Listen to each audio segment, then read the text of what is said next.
Kulon Wun, sedulur semua, dimanapun panjenengan berada dan kapanpun panjenengan nonton video ini, semoga panjenengan semua selalu diberikan kesehatan, berkah yang melimpah, keselamatan, selalu dijauhkan dari mara bahaya dan bencana. Semoga semua makhluk berbahagia. Dulu semua, sebelum menginjak ke video-video berikutnya, saya ingin mengungkap siapa diri saya sebenarnya. Jadi di sini, di video ini saya akan bercerita tentang saya sendiri.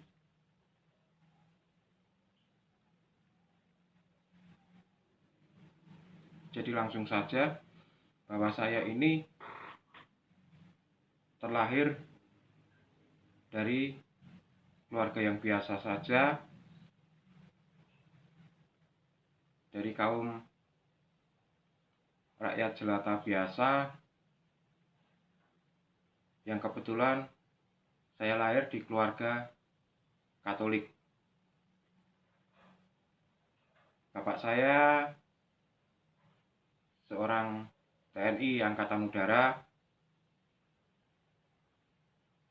kemudian ibu saya hanya penjual lotek dan es kelapa muda. Dulu rumah saya, asli saya di Patok, Ngampilan, Yogyakarta, sebelah barat Malioboro yang terkenal itu. Jadi kehidupan saya yang saya maknai ada 4 tahap perubahan dalam hidup saya. Yang pertama, sejak kecil sampai dengan saya bersekolah SD di SD Ngupasan 2, tepatnya di depan Polsekta Yogyakarta, Poltabes Yogyakarta maksud saya. Itu saya lahir sebagai anak yang manja saat itu, karena orang tua saya keduanya masih memanjakan saya, sehingga saya tumbuh menjadi pribadi yang cengeng, mudah putus asa, tidak pandai-pandai amat, tidak cerdas di sekolah itu. Karena orang tua saya terlalu membebaskan saya, belajar atau tidak diawasi. Saya harus belajar sendiri pada saat itu. Bahkan setiap bangun pagi pun saya terlalu terlambat. Sampai teman-teman yang jemput itu sudah di rumah saya baru bangun. Nah, dari orang tua yang memanjakan anak itu, menjadikan sosok anak menjadi pribadi yang pemalas, penakut. Saya dulu penakut. Bahkan dengar dari cerita radio tentang misteri atau tentang hantu, ibu saya selalu mendengarkan sandiwara radio dalam bahasa Jawa dulu. Itu saya selalu ketakutan tiap mau tidur. Dan itu setiap kali berulang menjadi tertanam dalam pikiran bawah sadar saya bahwa hantu itu menakutkan. Bahwa ketika saya dapat tekanan sedikit, saya akan hancur dan takut.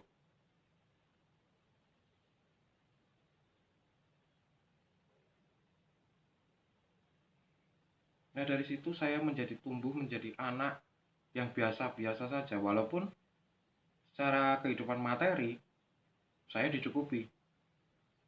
Bahkan setiap minggu saya selalu diajak main wisata sama bapak sama ibu saya.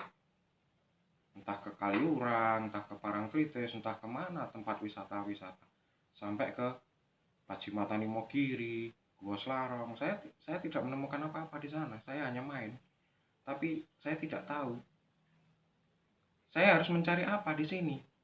Apa yang saya dapatkan? Tidak ada.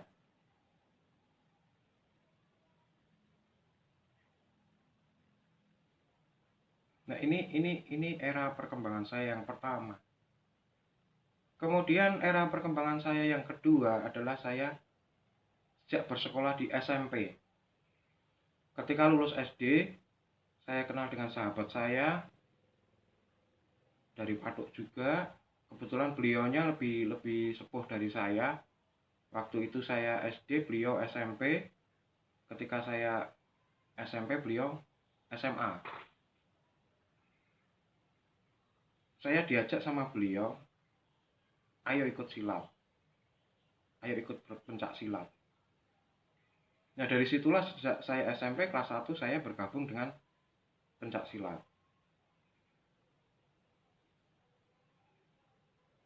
Itu era perubahan dari saya dulu, yang kedua. Nah, setelah saya bergabung di pencak silat itu, ada perubahan sedikit-sedikit. Yang tadinya jadi penakut menjadi pemberani, yang tadinya selalu ketakutan menjadi berani, tidak takut lagi, apalagi dengan hantu, apalagi dengan setan yang seperti orang-orang bilang kayak pocongan, kayak kuntilanak, kayak. Dan satu lagi, awal mula saya bisa melihat alam gaib itu saya dibimbing oleh ibu saya sendiri. Ketika Pak D saya tidak ada, itu sekitar tahun 80. Jadi saya SD. Ketika Pak D saya tidak ada, karena saya terlalu ketakutan, ibu saya langsung, kalau kamu ingin melihat Pak D dengan wujud aslinya, bukan wujud, maaf, jenazah, sini saya ajari. Ternyata saya dimandikan dengan bekas sabun yang dibuat mandi jenazah. Tidak tahu kenapa, sore harinya saya melihat Pak D saya itu pulang pas acara kenduri. Di situ ada peringatan 3 harinya di rumah itu. Pak D saya pulang tapi dengan kondisi yang sehat, hanya tersenyum. Saya sampai bilang sama ibu saya, Bu, itu Pak D pulang. Ya, memang seperti itu. Jadi jangan beranggapan bahwa semua setan jelek, semua hantu itu jelek. Tidak. Arwah atau roh itu bisa berubah wujud dalam sekejap, sesuai dengan apa yang kita pikirkan. Nah, tapi ya itu, ketika saya pulang dari tempat Pak D itu, di jalan tuh saya hanya menemui yang buruk, seperti orang yang bekas kecelakaan, darah-darah, yang berbau busuk lah. Nah, timbul lagi ketakutan saya. Nah, itu kemudian saya rubah pada saat SMP. Saya dengan uh, tetangga saya yang kebetulan sekarang sudah menjadi saudara, sama saya anggap sebagai kakak saya sendiri, itu diajak ke tempat-tempat yang sepi. Yuk, mana angker, kita meditasi di situ, semedi di situ, kita tarik pusaka kalau ada. Nah, dari situ saya mulai berani. Jadi kalau terbukanya mata batin saya, kemungkinan sudah sejak lama, tapi saya tidak merasakan itu secara detail karena fokus saya bukan di situ dulu. Fokus saya harus menjadi berani gimana. Nah, dari SMP itu saya masuk ke pencak silat. Di sana saya hanya belajar teknik-teknik dasar saja, teknik-teknik dasar saja. Ketika seperti itu sama teman saya itu, saya langsung diajak praktek di jalanan. Kelahi sama itu, nggak usah tahu masalahnya apa, yang penting duel. Nah, dari situ ternyata saya membuktikan sendiri, ternyata nek dipukul itu rasanya seperti ini. Ternyata nek kena tendangan itu rasanya seperti ini. Disitulah timbul percaya diri dalam diri saya.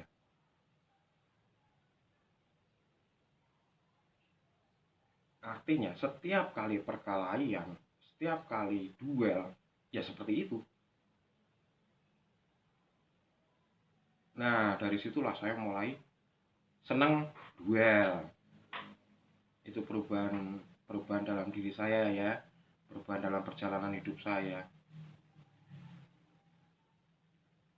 Tapi tidak didukung oleh akademis. Jadi di situ saya fokus untuk keberanian diri, percaya diri. Akademis saya tetap biasa-biasa saja. Sampai lulus SMP itu saya tidak dapat sekolah negeri. Jadi saya bersekolah di swasta, saya SMP-nya di SMP 14 Yogyakarta. Saya masuk tahun 87, saya lulus tahun 90. Jadi angkatan 90 di SMP 14. Kemudian lulus dari SMP karena tidak dapat negeri, saya masuk ke pelayaran. SKS dulu ada SKS 6 di Yogyakarta. Pelayaran, masuknya siang. Saya jalani setahun, ternyata saya tidak nyaman di sana. Kemudian saya masuk ke SMA. Jadi saya telat 1 tahun untuk masuk ke SMA-nya. Saya masuk ke tahun 91 di SMA 3 Maret Sleman Yogyakarta atau Gama Yogyakarta. Nah, ada perubahan ketiga di sini yang saya rasakan. Ada perubahan ketiga. Di saat saya kelas 1 masih biasa-biasa saja, lalu kemudian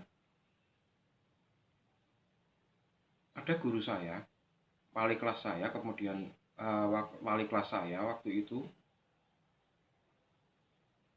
saya naik ke kelas 2, harusnya saya pinginnya ke A1 tapi saya hanya bisa masuk ke A2 biologi dulu. Wali kelas saya bilang, setahun ini kamu nggak usah belajar apa-apa, tapi belajarlah matematika dan fisika, itu saja. Saya tidak tahu maksud beliau apa, cuma baik pak, saya coba. Tidak sampai 1 tahun,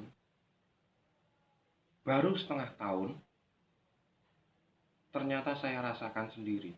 Begitu kelas 2 semester akhir atau mau kenaikan kelas, saya mendapatkan ranking 1.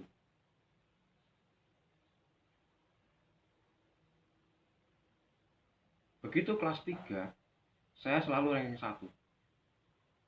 Sampai lulus dengan predikat lulusan terbaik angkatan 94 di SMA Gama dulu.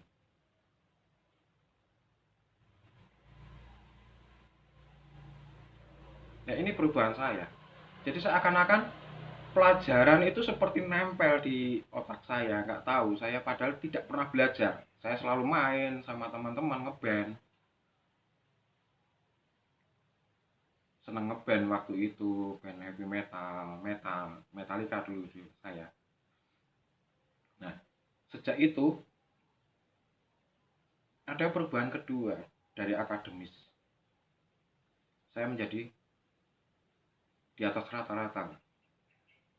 Seakan-akan soal yang akan keluar ujian apa saja itu sudah tahu jawabannya. Besok yang akan keluar apa. Ada perubahan di situ. Kemudian lulus SMA, saya mencoba UMPTN, berhasil, cuma masuk ke jurusan yang tidak saya sukai. Tidak saya sukai. Dulu kan ada 2 pilihan, saya selalu masuk di pilihan kedua, saya tolak. Karena melihat kondisi orang tua saya yang tidak mampu.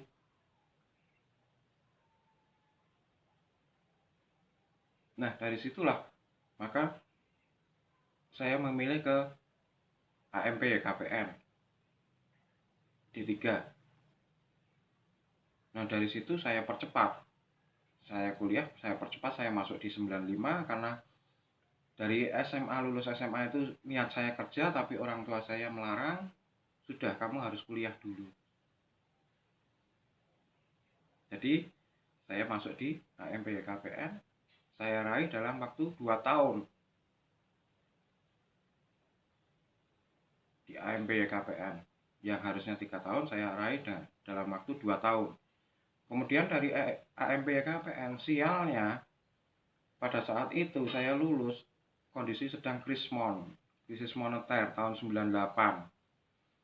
Jadi semua perusahaan banyak yang tutup, tidak membuka lowongan. Akhirnya saya menganggur. Saya coba menjadi kutu loncat, kerja sana kerja sini, tidak karuan. Nah, inilah fase penurunan dari fase kedua saya.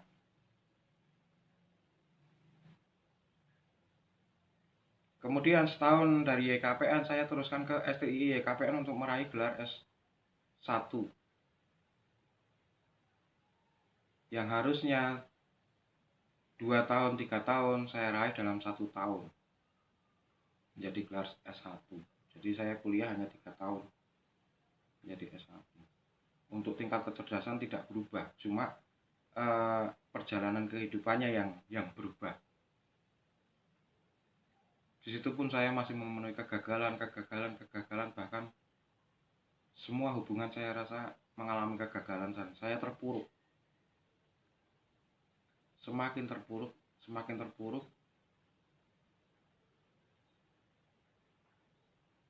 Saya baru mulai terangkat lagi adalah tahun 2010. 2010 saya bekerja di ekspedisi dulu. Dari nol, kurir motor sampai ke kepala cabang. Tapi ternyata di situ ada penjagalan yang tidak jelas. Saya harus keluar lagi. Saya diajak teman bangun usaha, usahanya sudah jalan. Saya dijegal lagi, saya keluar. Sehingga sekarang saya jualan angkringan di pintu masuk SPBU Giwangan, dekat terminal Giwangan. Jadi kalau penjenengan sedulur semua main ke Yogyakarta silahkan mampir tempat saya, atau kebetulan penjenengan naik bis pasti turun di dekat angkringan saya, dekat SPBU Giwangan. Monggo, saya buka setiap hari jam 6 sore sampai jam 2 pagi. Kalau sebelum kondisi pandemi saya sampai jam 4 pagi. Nah, disinilah tolok ukur perubahan keempat dalam diri saya. Setelah saya mengalami kegagalan dalam rumah tangga, kegagalan dalam pekerjaan, saya terpuruk, benar-benar terpuruk. Di dalam jualan angkringan ini saya ditempa oleh alam. Ditempa oleh pengalaman-pengalaman yang banyak sekali. Sehingga saya menyerah. Ya sudah, saya pasrah. Monggo, Gusti. Nah, jujur saja, ketika saat itu saya tetap menjalankan ibadah sesuai dengan agama Nasrani saya. Tapi yang saya rasakan ketika di gereja, ketika saya berdoa itu rasanya hampa, kosong. Rasanya kok tidak ada yang saya cari di sini. Saya tidak menemukan apa-apa di sini. Nah, dari situlah saya mulai menggali, konsultasi dengan ada teman-teman saya. saya gali spiritual saya.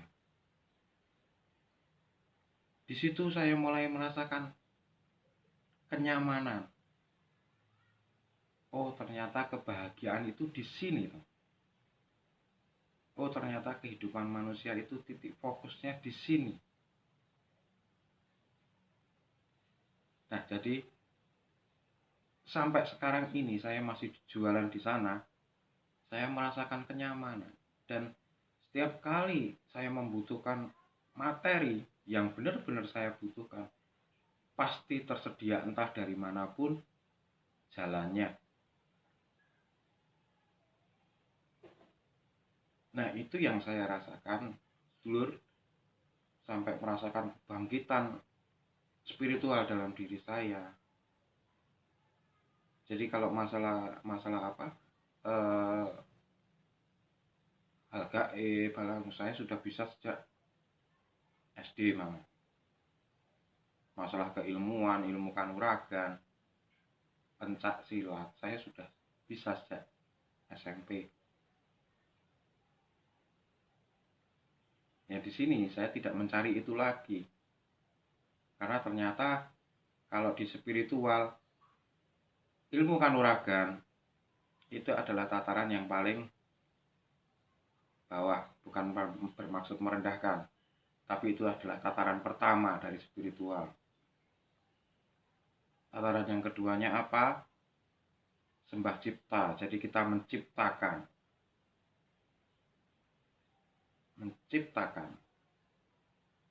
Yang ciptaannya itu ditujukan kepada yang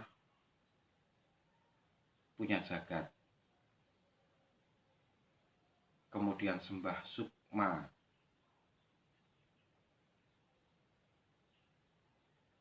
Itu tata cara spiritual Jawa, tinggalan leluhur kita. Nah, ketika kita berada di sembah sukma, itu hanya merasakan kenyamanan saja. Seperti ilmu pohon adalah ilmu pasrah, dan ilmu tanah adalah ilmu kesabaran. Nah, itu yang saya alami.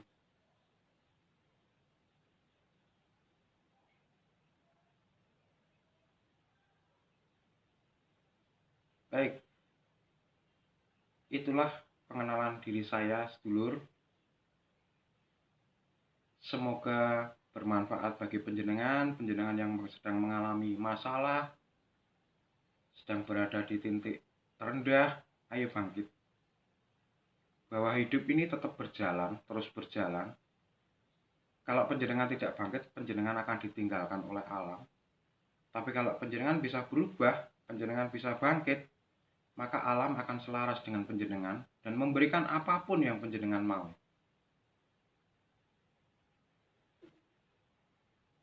Baik, seperti itu, sedulur. Semoga tentang pengenalan diri saya ini ada yang bisa diambil manfaatnya buat penjenengan. Kalau tidak, lupakan.